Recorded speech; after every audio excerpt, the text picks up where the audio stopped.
Hello, everybody. Welcome back to Paleo Springs. So before we get into this video, a couple of little quick life updates. First of all, I am officially unemployed. Hooray, hooray. Yeah, I had been working at the museum that I used to work for 6 years, and I worked through the end of December to this last half of January. So yeah, I'm officially unemployed, on the job hunt now, so that's fun. For you guys, though, that means that I might have some time to actually make some more videos and jump into Paleo Springs or maybe a couple other games that I'm thinking about putting on the channel. We'll have to wait and see for that to come about. But yeah, the channel is growing, and I could not be more happy than I am when I am recording these videos. So to everybody who's subscribed, thank you. As of recording this, we've just reached over 70 subscribers, which I know to a lot of people on YouTube, that's nothing. That is very much rookie numbers. However, I've actually given talks in front of people, and 70 people in an auditorium is nothing to sneeze at. So if you are subscribed, thank you so much. You're making this a lot more enjoyable than just putting it out into the void and hoping for the best. And if you're not subscribed, I normally don't say this at the end of my video or the beginning of my video. But if you're not subscribed, please feel free to, if you would like to continue to support this content and be notified when it comes out, to see it on your feed or whatever YouTube has in store for you. So we're going to jump in here to Paleo Springs, and pretty much today is going to be a sort of laid back episode. We're going to go around and do a tour of this park. So this is the episode 10 of this series. The first couple of episodes were a little rough, I'm not going to lie, but we made it somehow to episode 10. And for you guys, this is just the next episode. This is coming out the week after that Mammoth video, which, by the way, if you have seen it, thank you. That is now the most watched video on the channel, and it keeps growing exponentially. So I cannot thank you guys enough for that. That is crazy. But yeah, so we're just going to do a recap for if you're just jumping into this series for the first time, or you have been sticking with me since day one and you just want to see some of the updates. Again, for you guys, this is that next week. For me, though, I actually haven't played Prehistoric Kingdom in probably 3-4 weeks, so about a month. For various reasons, a lot of times I will record these videos and then jump into another game because I do have a very extensive Steam library, and I like other games. I love Prehistoric Kingdom, and that is absolutely my bread and butter when it comes to this channel and when it comes to a lot of the stuff that I like to talk about. But I have a lot of other games right now. Just to give you a little behind the scenes, if anybody is familiar or a fan of Star Wars The Old Republic, I have a very long love-hate relationship with that game. I've been playing it since it came out in 2011, so yeah, I won't get in on that tangent. I'm a huge Star Wars fan, so I've been playing a lot of the Star Wars games, but you guys are here for Paleo Springs. So we're going to jump in to Paleo Springs now. And this is where I sort of wish the first-person camera would come into play. It's not out yet. Obviously, it's going to be out in the next update, hopefully. But I am really looking forward to seeing it with that first-person camera.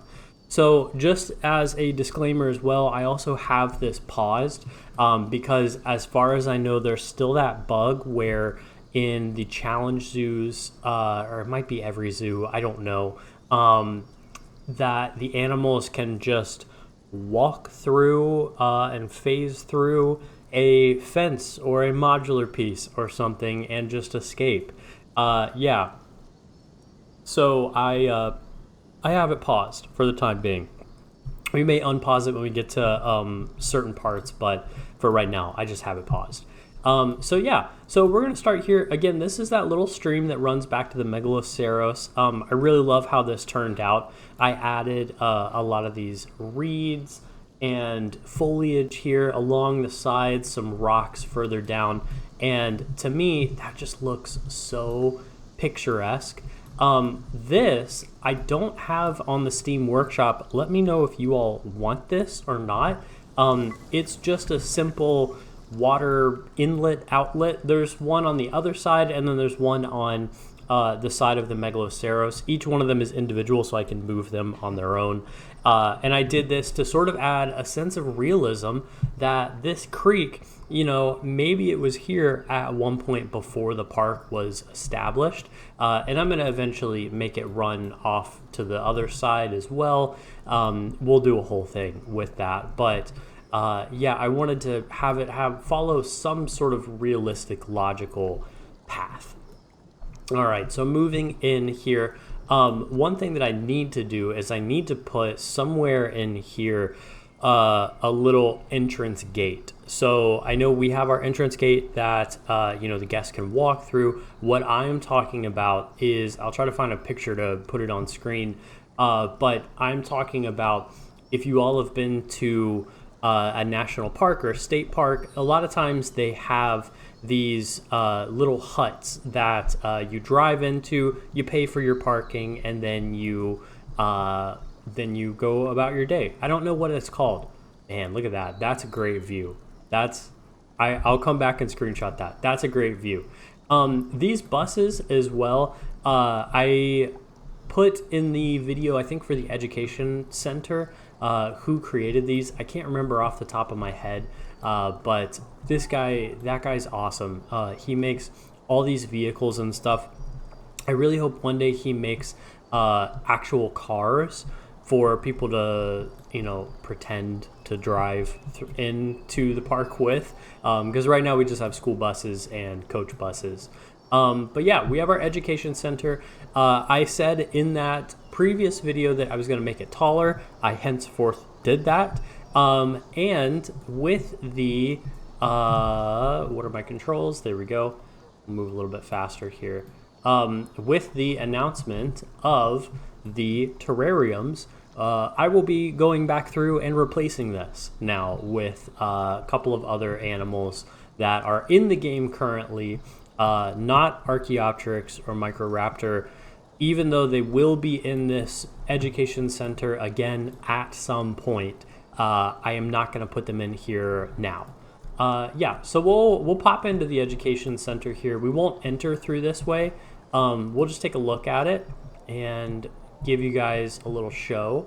So one of the things that I added, I did not mention in the Mammoth video that I actually honestly meant to, was that our park rating, nope, that's the wrong screen. Our park rating before the Mammoths was like 1.5 stars. One of the things that I have been struggling with trying to figure out is the attraction points. So, you know, they say it's kiosks, restaurants, statues, and attractions. Well, attractions are just binoculars in this game. And, you know, not in every setting, binoculars don't fit everywhere. So, yeah, so I don't have binoculars in every single possible place that I could, just for trying to keep a little sense of realism here. But one of the things that I did was go through and add some statues here and there. So I added the T-Rex one. I thought this was absolutely phenomenal. You know, you walk into the education center, and the first thing you see is this T-Rex. Maybe it's a model replica of Sue, or I don't know, something like that. This is something that you'll find a lot of times in education centers that are focused on fossils and dinosaurs. It's also something that you find in museums as well. I added restrooms. These guests cannot get enough of these restrooms. Our little classroom area, I still am very pleased with how this turned out. I may at some point add staff facilities behind there. Currently, we can only add one staff lounge room, or whatever, staff room, or whatever it's called. If we ever get the ability to add more, I will add one back there. That is the perfect place for it. I cannot think of really anything better. And then we come around here to this window, and I still really love this. I know it's not for everybody, but I really love to see how these animals are being fed and how they're being kept. I love this sort of thing. You know, of a sort of glimpse behind the scenes, behind the stage. I will be going through and redoing this room entirely. Again, once I redo the Archaeopteryx, yes, Archaeopteryx here. Now that we know those sizes, if you all watched my video on the January Dev Diary breakdown, they actually put the sizes in there. So there's a 4x8 and a 8x12. So this is 8 by 4, 8, 12. So it'll be half the size of this, which honestly I think is great. I think this was a little too big anyway. And I will also go through and redo this terrarium. I'm going to make it a little bit smaller. I know there were some suggestions that I could just download it from the Steam Workshop. Again, I might do that eventually with some things. For now, I'm having fun making stuff and making it for you guys. So yeah, I'm gonna keep making stuff custom, but if you all really want something that's on the Steam Workshop in this park, let me know. I do have, and I will unpause for this and try to find it. I do have here, yeah, all of these skeletons. So, you know, for instance, this is a terror bird here, and I will be going through and using some of these. Again, they don't list.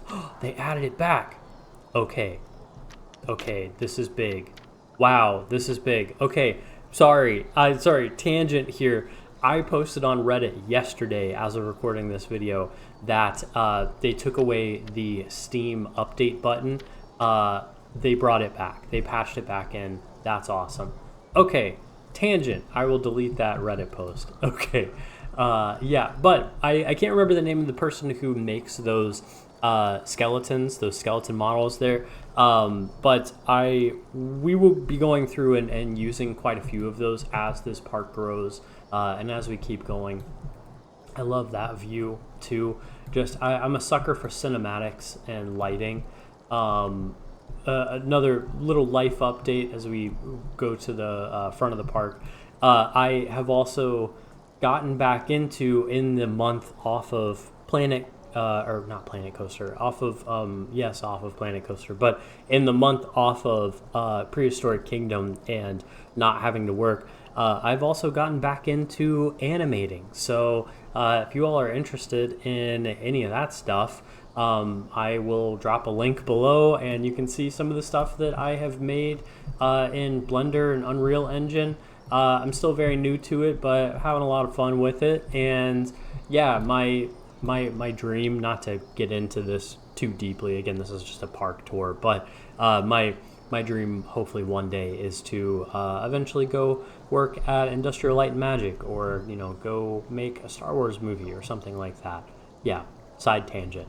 Anyway, this is where the guests enter from. I still am really happy with this. This was a quick and dirty, just a little taxi depot here. It's nothing too crazy or too special.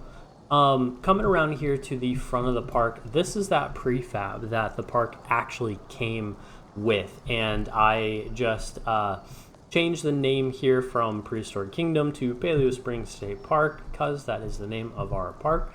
But I also wanted this to have a sort of, again, cinematic entrance here. So say you park your car and you get out and you see this big building towering over you. I wanted to have a clean sight line, so I kept these bracken ferns here, but I removed all of the trees.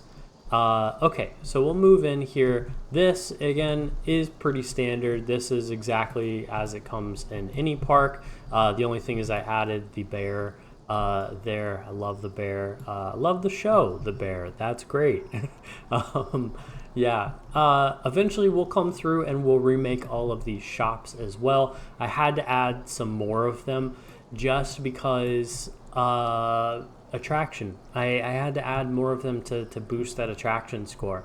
Again, I can't figure it out for the life of me, but if any of you know an answer, let me know.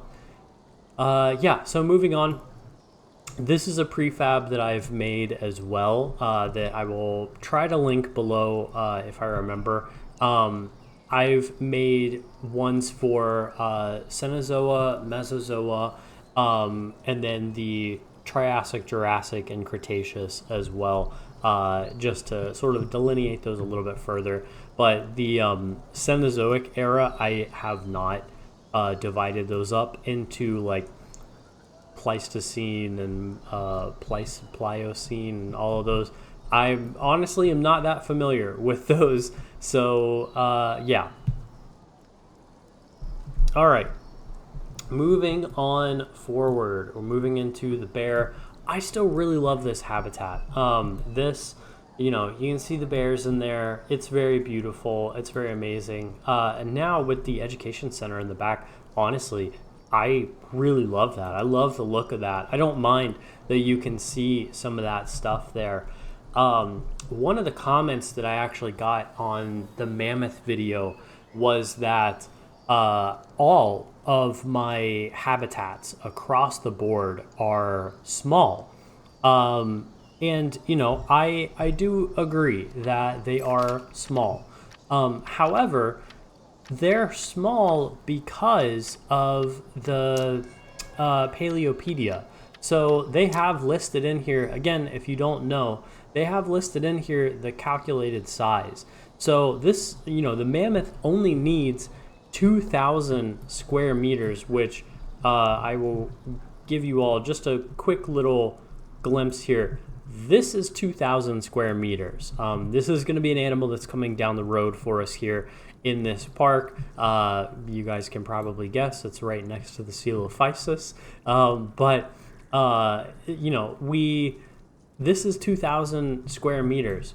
This is, I think, 2,000. No, that's not 2,000 square meters. This is 2,000 square meters.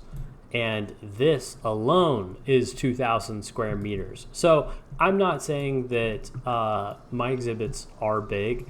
Again, I do agree that they are small, but that's the required size for them. And yes, of course, more room is always better when it comes to housing animals in a enclosed environment. Of course, more room is always better. But to make these in a sort of bite-sized context that you all can download from the Steam Workshop. Again, everything that I've built, you can download right now, except for the Education Center. That's caveat that has a little asterisk next to it as well. But everything that I have made, you can download. And I wanted to make these all sort of consumable in a sort of bite-sized format where you all could place them pretty much in any setting.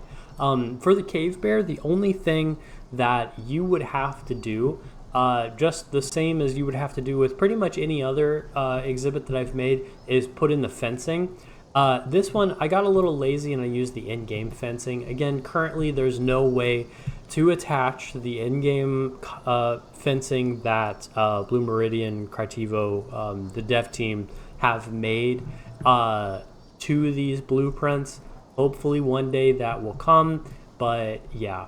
So anyway, we'll move on. I'll leave that there. Keeper is in a hurry, but I guarantee if I unpaused, he will not be running all that fast. And then we come around here to the Panthera, and I am still, I don't know how I feel about this habitat. I really like it.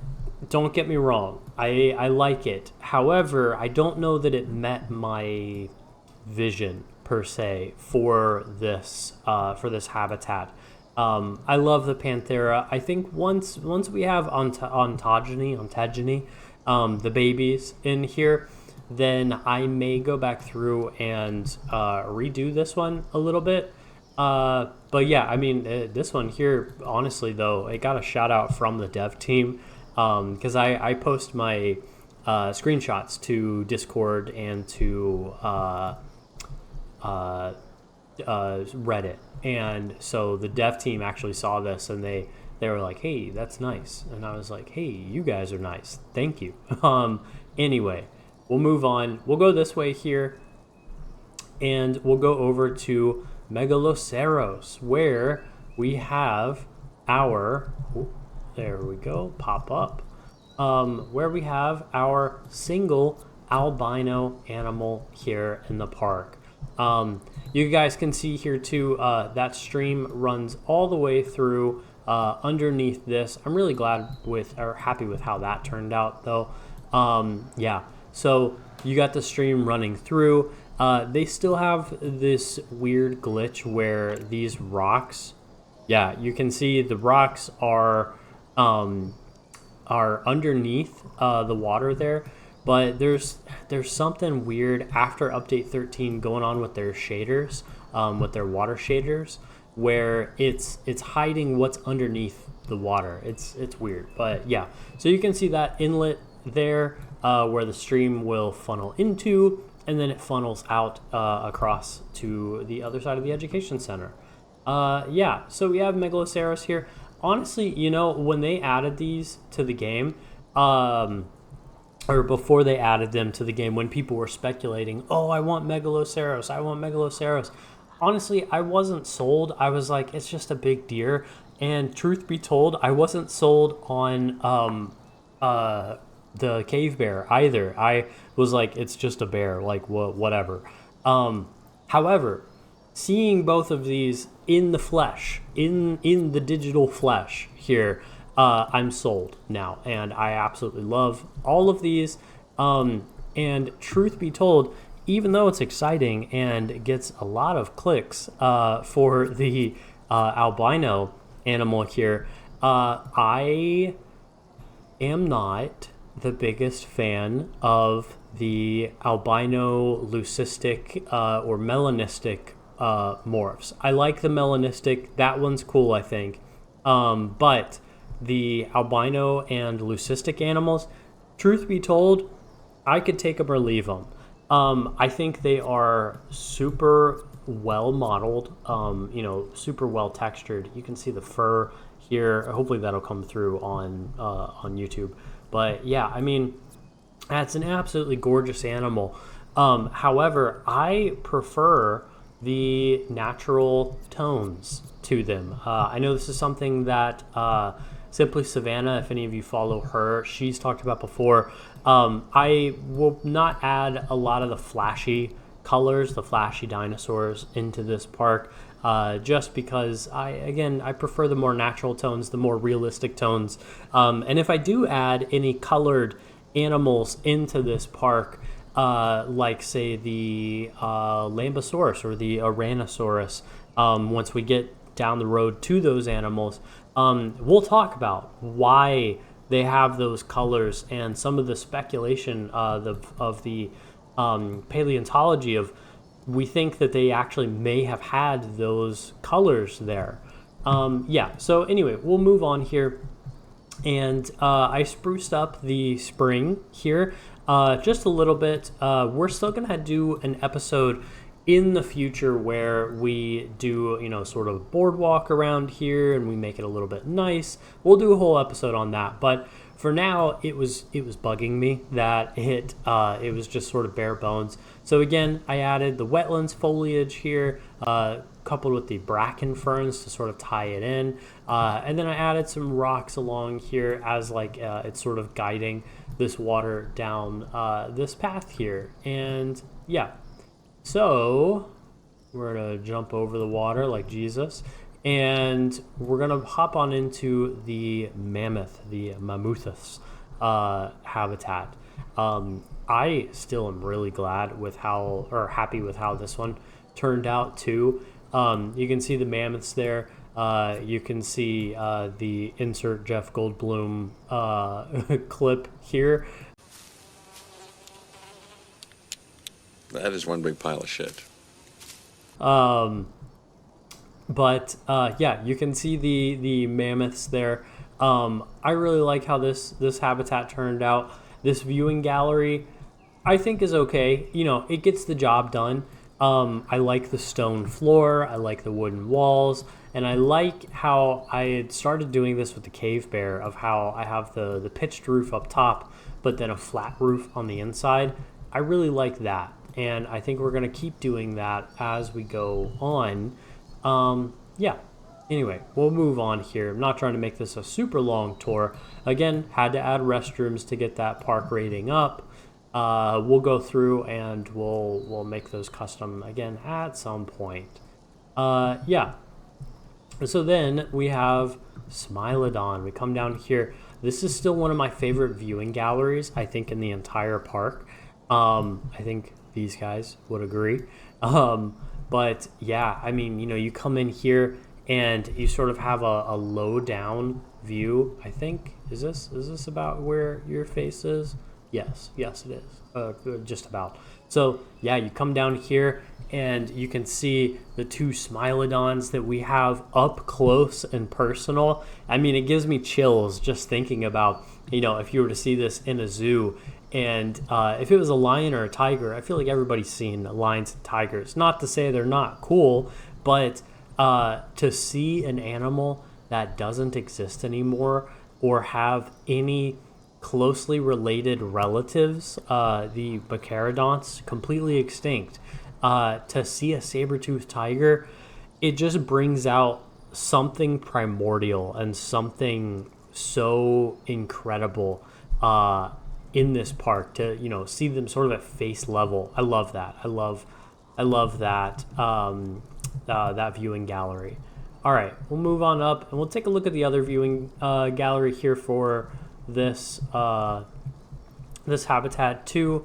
This is a little top-down view. Again, this is a classic zoo gallery. This is I've been to a lot of zoos that have this sort of overlook into a pit or into a place. And I think it's really fitting of the saber-toothed tigers here.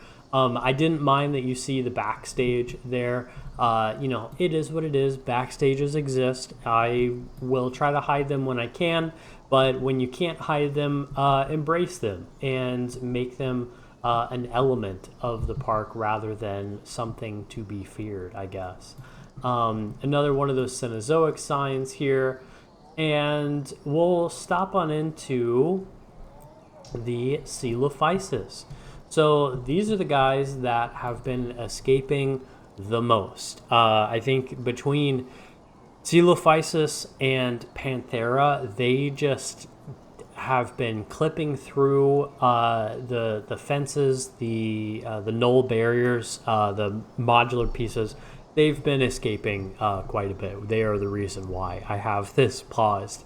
But you can see two of them here off in the distance. I still really love this. Again, if you didn't watch that video of us putting together this habitat, it's a good one.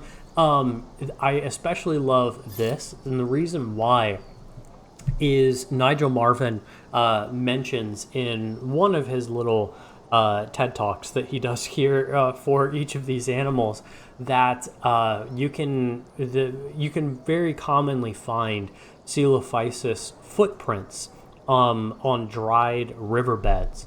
And so I added this in here just to kind of sell the illusion that this is a dried riverbed. And look at that. We have a Coelophysis here running along this dried riverbed. Now, I do have some of the foliage clipping through. I don't mind it. I'm not a super stickler for that stuff. Maybe I'll go through once they add the paleobotany and we'll replace some of that. But yeah, I really like this one. This one is a really, really good one. One more thing. We're going to run back over here and I will show you the world. I will show you the mammoths. Yeah. Wow. Didn't think that I would be singing on YouTube in 2025. Anyway. Yeah, so we come in here again. We have the mammoths there on the other side of the fence. I still really, really love this. I think this is super cool, and I've seen this. I based this off of an idea that they're doing in a zoo in Germany. I forget the name of the zoo, but the idea that the guests can come in the backstage and see the animals, see the elephants specifically in this backstage, and be close enough where if the guest was stretching their arm at the absolute maximum and the elephant there, I almost said mammoth in this case, was stretching its trunk to the absolute max, you may be able just to touch just barely the tip there of its little nose. And I think that's so cool. Obviously, we want to encourage people not to touch the animals unless they're with a properly educated staff member. Yeah, all right, so moving on. One of the things that I've been doing here as well that I don't know if I have mentioned truly in any of my videos is this whole entire area was covered with redwoods when we started. And part of the lore of this park is that, it started as Buchanan Springs, and then it was bought out by this other company, and now it's Paleo Springs. Well, in order to stay within the environmental regulations, they had to keep forested areas here. So I've been replacing the redwood areas with pine forest, and I think that the pine forest here is actually more realistic than the sequoias, than the redwoods that we have here. Obviously, in Northern California, you see sequoias everywhere, or you see them pretty regularly, but more and more and more as human development moves in, these redwoods would be replaced with other types of forests here. And so one of the things that I've done is in these little sections like this, these redwoods will be here forever. I will never take them out. They are part of the park there. Same with some of these along here. We are not going to take those out. These probably will. They probably will be taken out at some point and replaced with a pine forest there, which is a much more stable and quicker growing forest. Again, I'm a Florida master naturalist. I'm not a California master naturalist. So if anybody out there is, please correct me on how these habitats transition from one ecosystem to another, that sort of ecotone environment there. But so I've been replacing them with these pine forests here. But truth be told, too, you can see the line of the redwoods there. It's much taller, obviously. They're redwoods. They're the largest trees in the world than the pine trees. But honestly, I kind of like the height of these pine trees a little bit more as well. I think it fits the park a little nicer. I think it frames the areas a little nicer. We have our backstage area. Yeah, and then I'm going to end it off here with this other habitat, again coming down the road to a park to an episode near you. Put your guesses in the comments of what you think this animal is. I'm sure somebody will get it in less than 0.5 seconds after I release this video, because that's how YouTube works. Anyway, thank you so much for joining me today, everybody. This is where I'm going to leave off this episode here. Again, if this is your first time here, thanks for stopping by. Thanks for touring the park. I hope that you really enjoyed it. And if you did, feel free to subscribe. Again, I never say that in any of my videos. I feel like I probably should. Feel free to subscribe and drop a like down below, and hit that bell notification. God, I hate that. That sounds so YouTube, but click the little bell icon so that you're notified when my videos come out. If you don't want to do that, they come out every Friday, so just keep a lookout for those, I guess. Yeah. Anyway, I want to thank you again for taking the time out of your day to spend it here with me. There's a million things you could have been doing, and you chose to spend it here with me for just a little bit of your time, and take a tour of this tiny little park that we've been building that one day will not be a tiny little park. Yeah, so that's going to do it for me. Thank you again so much for watching. I will see you all in the next one. Bye-bye.